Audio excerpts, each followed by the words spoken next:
Hey everybody, what's up? Welcome back to Let's Play Sonic 2 for my channel, Some Type of Artist. This is the ASMR episode where we just kind of slow things down with Casino Night Zone. And no, we're not doing that. Let's keep going. Yeah, sorry about the last episode. I was all over the place in that one. I don't know. I just had a hard time. I always feel like I have a hard time starting Let's Play off because I'm torn between wanting to just get straight into talking about whatever's on my mind and then, you know, needing to talk about the game. But everyone knows Sonic 2. I felt like there was no real need to explain anything. But I am serious about, like, the let's slow it down with Casino Night Zone, because, like, I don't know. There are slow-moving zones in Sonic levels, and a lot of them actually do piss me off. But Casino Night Zone I've always enjoyed, because, like, I don't know. It's very chill. There's still, like, a good rhythm to it. But I don't know. I know it's not everyone's favorite. Well, I don't know, to be honest, because I thought a lot of people did like it, and I just watched a video the other day where someone was like, the Casino Night Zone is actually a very terrible level-designed level, and if you know me, one of my biggest issues with reviewers these days is just getting a little too pompous with game design.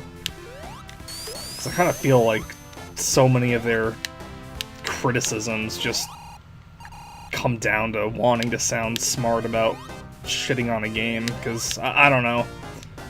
I'm torn because, like, I went to school and I went to school basically for, like, literature, and I had a creative writing track on it, so many of my classes were like workshops and stuff, so I learned how to critique at, like, an analytical level, and I used to love it.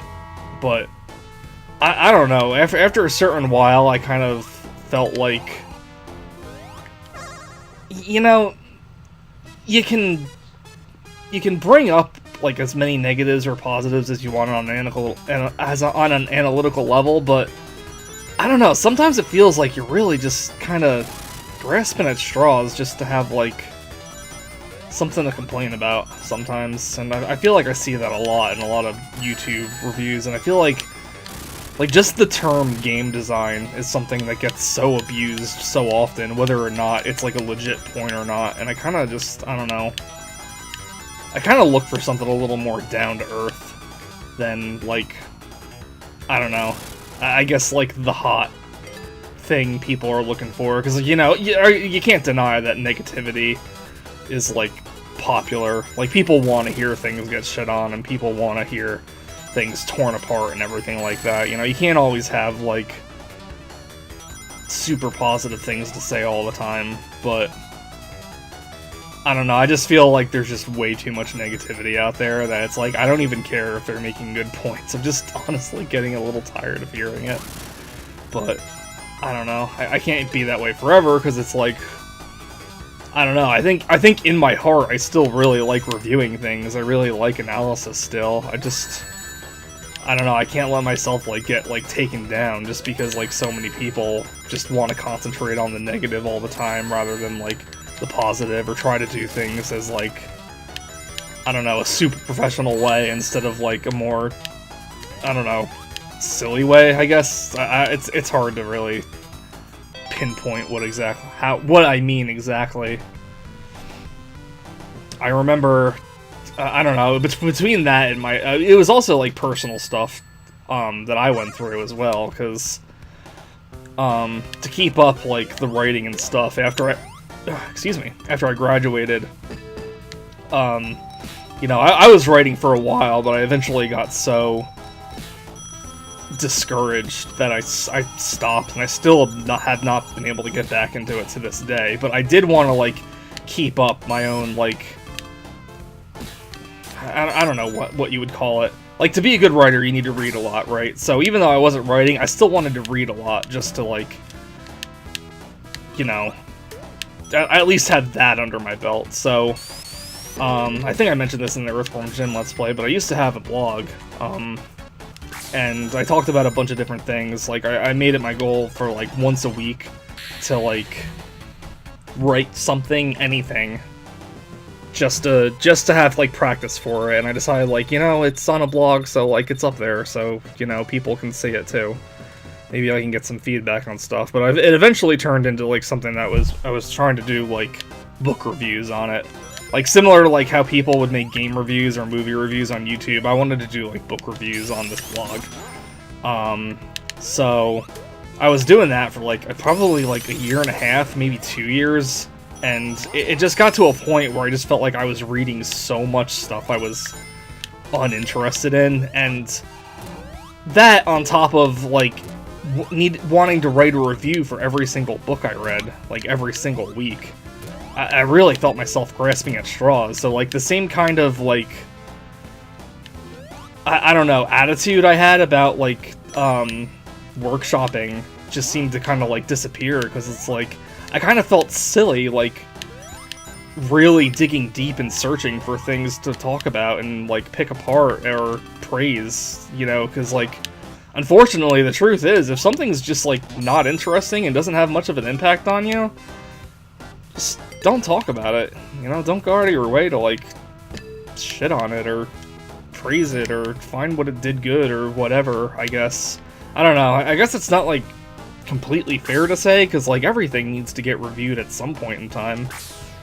I mean, but I don't know, it was just kind of weird, and I guess it was around that time too I just really started getting fed up with the whole like super negativity thing with like game reviews and movie reviews, because I don't know, I feel like it's, I don't know, I was really into like the angry reviews like when I was first starting YouTube, but I kind of fell out of that after a while, and I feel like now like the angry review thing, it's still there, but it's definitely a lot less you know, relevant. I feel like now it's just kind of like the posh, let's be a game designer review kind of review, and some reviewers do it extremely well.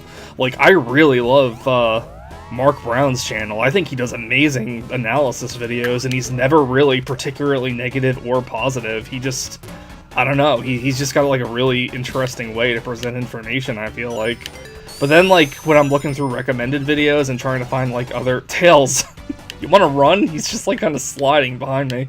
When I'm looking at other like recommended videos of like smaller YouTubers trying to like get it big, or like I don't know, so many of them I kind of feel like are trying to do the same kind of format where they're just like focusing way too much on trying to like explain what good and bad game design is, and it's like I don't know, it's all like a fair thing in a review. I guess it's just not what I'm looking for particularly in a review.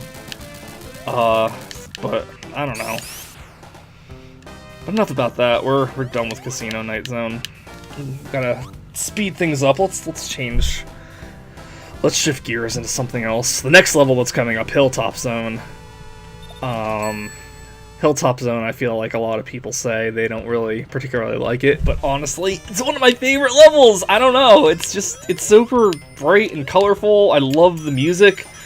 It's just, I don't know, there's this harmonica thing, and like, the harmonica, I remember when me and my friend that lived next door when I was a kid, Dean, he always said like, it's the baby song, because I don't know, I guess like back then we kind of felt like that part of the song sounded like a baby crying. And it was just, I don't know. It's something I usually think about whenever I go through this level again.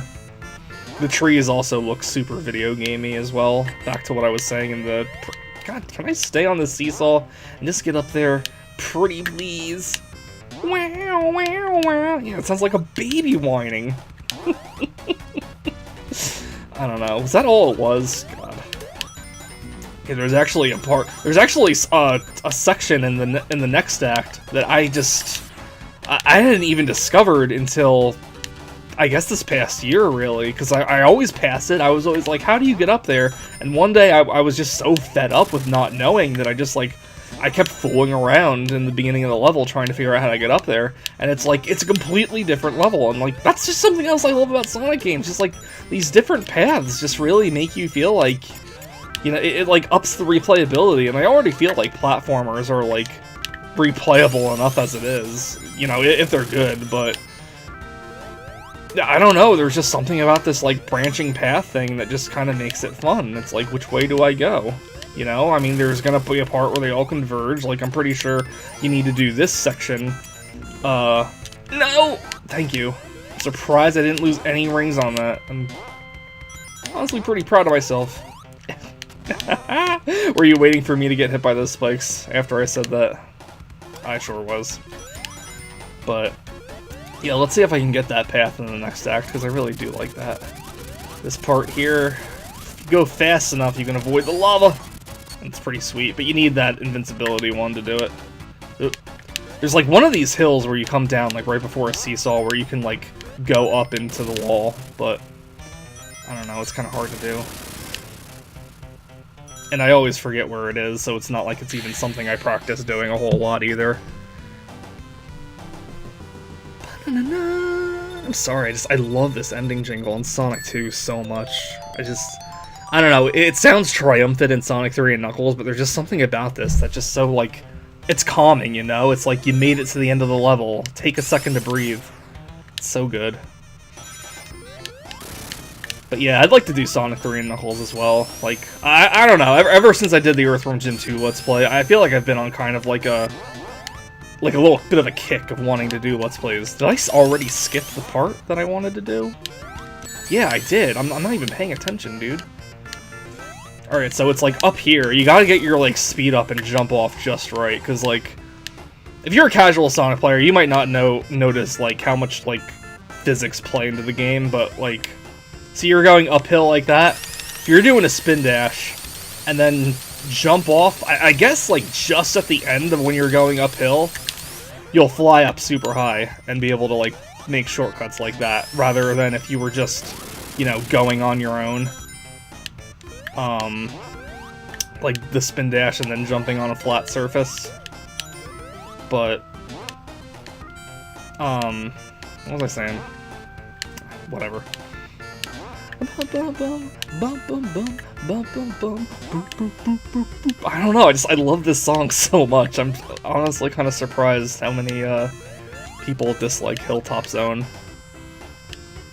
I don't know, I've always been a fan of, like, grassy levels in games, so it's like, when people complain about, like, every Sonic game starting off like a Green Hill-like zone, it's like, I get the repetitiousness of Green Hill Zone, especially since Sonic Generations came out. Because, like, before it was just, like, you know, it's your standard green level, you know, to get you used to the game. But Sonic Generations came out and it was cool, because it was, like, doing, all those throwbacks to... excuse me, old games and stuff, but then it's like, it's in Sonic Mania, which is also, to be fair, a throwback to old games and stuff, but then it's in Sonic Forces, and blah blah blah. I know a lot of people are super sick of seeing Green Hill Zone. They're even getting sick of seeing Chemical Plant Zone. And that's, you know, that's also fair, because it's like, it does feel a little bit forced at times. I mean, I love Chemical Plant Zone, so, you know, I'm fine with seeing it for like a couple more games, I guess, but I guess at the end of the day, I would rather see old levels, or more, but I don't know, it depends. Sonic Mania is like an interesting case, because, you know, it has all the old levels, but it's their new, fresh take on it, and most of them feel like completely new levels, so I'm fine with them, like, repeating themselves in that kind of instance. But I guess, like I know the first act of Chemical Plant Zone in Sonic Mania is basically, like, a combination of Act 1 and 2 of Chemical Plant Zone in this game. That I can see people getting annoyed with. And what else? There was another level that all played almost exactly the same. Can't think of it off the top of my head, though. But, I don't know, this zone, Hilltop Zone is fun. I really like it a lot. To be honest, like, I'm honestly kind of surprised Oil Ocean Zone was one of the zones that made it into Sonic Mania. Because, I'll be honest, I'm not a huge fan of Oil Ocean Zone either. But, oh, Tails screwed ya. Oh, jump! Oh, I was stuck. Yeah, unfortunately, Tails... I like having him around, I like the orange-blue combination on the screen. I like having a little buddy with me, but, like... when you jump and hit an enemy, the enemy has an invincibility frame, so if Tails just jumps on something and you're immediately following him, you will fall through the enemy, and it's not always a good time. But, Tails! Fucked me again.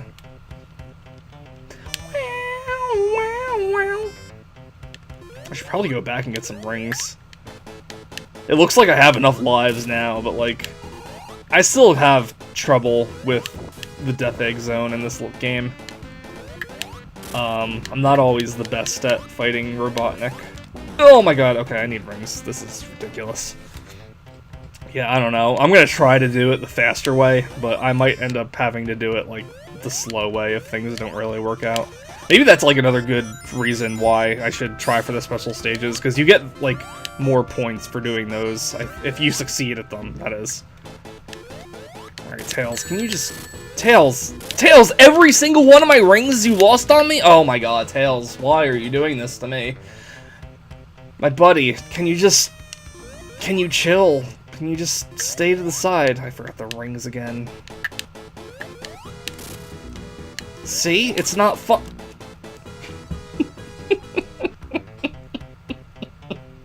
I don't know. Am I gonna keep all this in? God, I don't know. If all goes well, I might be using a new editing software that will hopefully give me more options than Windows Movie Maker. So, let's see how it goes. Oh my god, Tails, why can you just... Tails, just... Will he just fight if I just bring him out over? Can he just do that? It's ridiculous. Tails is just, like, screwing me up so much in this level. Robotnik, I'm over here. Idiot. He's got an IQ of 300, according to Sonic Heroes and manual. He's also a feminist. I don't know what that has to do with anything, but it's something they felt they needed to say in the manual. 4 minutes, jeez. This is definitely not one of my better runs, but... Anyway, next time I guess we'll go through this majesty of a level. So I'll see you later, everybody.